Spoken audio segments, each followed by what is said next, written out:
Hi friends, Phil here. Today I wanted to talk to you about emotional intelligence and what does this really mean. I've been training on emotional intelligence for quite some time now, and people always ask me, well, what does it really mean? Well, if you were to look it up, right, if you buy a book or look up in the dictionary what emotional intelligence is, you'll find that it's really about managing your emotions and managing the emotions of other people. And that's really kind of the boiled down version. I know there's a lot more to it than that. And today, there's been all kinds of studies on this, and with neuroscience studies and the ability to be able to look at our brain.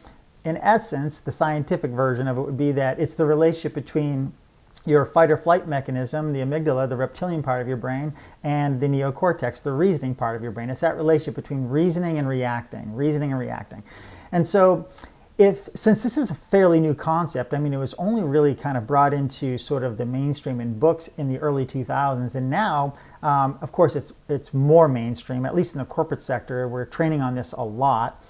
So since it's only been since the 2000s that it's really been out there, were people before the 2000s not have emotional intelligence? Well, that's ridiculous, right? There's always been emotional intelligence. It's just called something different, right? And so I've been training on emotional intelligence, learning about emotional intelligence and studying emotional intelligence way before this phrase ever came out. And many of you have expressed great emotional intelligence before this term and this phrase and these studies ever came out. As a matter of fact, emotional intelligence has been written about in books for thousands of years. You grab any of the great religious books, you pick one of them, okay? Emotional intelligence is written throughout all of those books. Now, of course, they're not calling it emotional intelligence, and they didn't have the neuroscience studies and the technology that we have today to actually talk about the scientific aspects of it. But nonetheless, people have been working on their either having or not having emotional intelligence for thousands of years, right?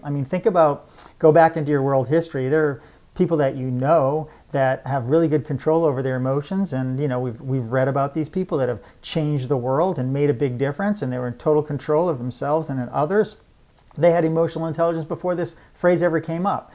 And so ultimately what emotional intelligence is what I've been studying and sharing with people all over the world. And if if you've been watching me at all, you've probably heard me say this.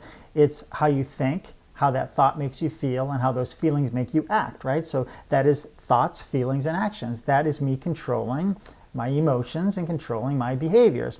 And then the external part, where an emotional intelligence is both your own emotions, but in managing the emotions of others.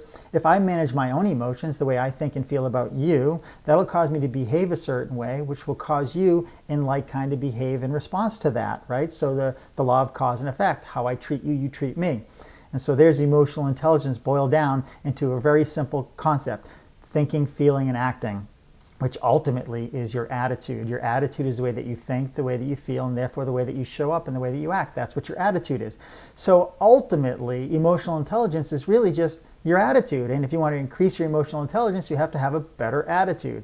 See, the reason why, and this isn't the only reason why I believe that emotional intelligence has become sort of a topic or a phrase, is because think about this. If I came into an organization or I started posting online that I'm going to do a training on improving your attitude, no one would show up, right? No one wants to go to a class on improving your attitude. But if I call it emotional intelligence, people are intrigued by that and they show up. But ultimately, it's improving your attitude. So if you want to increase your emotional intelligence, you just have to improve your attitude, the way that you think, the way that makes you feel, and the way that makes you show up. Pretty simple stuff. If you want to learn more about this, just browse around my website or go to my YouTube channel. It's all there. Or reach out to me and I can help you understand it at a deeper level. Thanks for watching.